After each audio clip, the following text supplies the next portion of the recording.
উপস্থিত গাছ লাগান প্রাণ বাঁচান এই মূল মন্ত্রকে সামনে রেখে বৃহস্পতিবার জলপাইগুড়ি জেলায় সাড়ম্বরে পালিত হলো বন মহোৎসব। মুখ্যমন্ত্রী মমতা বন্দ্যোপাধ্যায়ের ঐকান্তিক উদ্যোগে আয়োজিত এই অনুষ্ঠানে পরিবেশ রক্ষার বার্তা ছড়িয়ে দিতে নেওয়া হলো নানান পদক্ষেপ। অনুষ্ঠানের সূচনা হয় লাটাগুড়ি ফরেস্ট লাগোয়া এলাকার এক সুসজ্জিত শোভাযাত্রার মাধ্যমে। গরুমারা বন দপ্তর ও জলপাইগুড়ি বন দপ্তরের যৌথ উদ্যোগে আয়োজিত এই শোভাযাত্রায় অংশ নেন বন দপ্তরের কর্মী, স্থানীয় বাসিন্দা ও অতিথিরা। আদিবাসী সম্প্রদায়ের ধামসা মাদলের তালে তালে অনুষ্ঠান হয়ে ওঠে প্রাণবন্ত ও বর্ণময়। বিশেষ অতিথিদের হাতে একটি করে চারা গাছও তুলে দেওয়া হয় প্রতীকীভাবে সবুজায়নের বার্তা পৌঁছে দেওয়ার জন্য।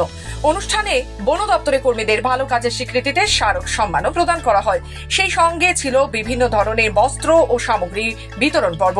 অনুষ্ঠানে উপস্থিত ছিলেন জলপাইগুড়ির ডিএফও বিজয় প্রতিম সেন। অপরদিকে পুজো আসন্ন, তাই রাজ্য সরকারের পক্ষ থেকে পর্যটকদের স্বাগত জানিয়ে ফরেস্ট অঞ্চলে পর্যটন পরিষেবা ও আতিথেয়তার প্রস্তুতির বার্তা দেওয়া হয়। এদিন জেলার বিভিন্ন প্রান্ত থেকে বহু মানুষ ভিড় জমান বন মহোৎসব দেখতে। অনুষ্ঠানে সবুজ বাঁচাও, সবুজ দেখাও, সবুজের মাঝে বিবেক জাগাও স্লোগান ঘিরে পরিবেশ সচেতনতায় এক নতুন মাত্রা যোগ হলো বলেই মনে করছেন অনেকে।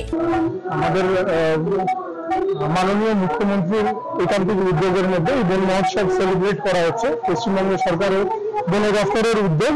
তো এখানের মধ্যে আমাদের নর্থ বেঙ্গলের সমস্ত এরিয়ার ডাইভার্স সাংস্কৃতিক একটা রিপ্রেজেন্টেশন আছে, একটা কালচারাল রিপ্রেজেন্টেশন আছে। তো সবাইকে একসাথে নিয়ে আমরা এই বন মহোৎসব পালন করছি। জলপাইগুড়ি থেকে খাদিমুল ইসলামের রিপোর্ট, খবর বাংলা।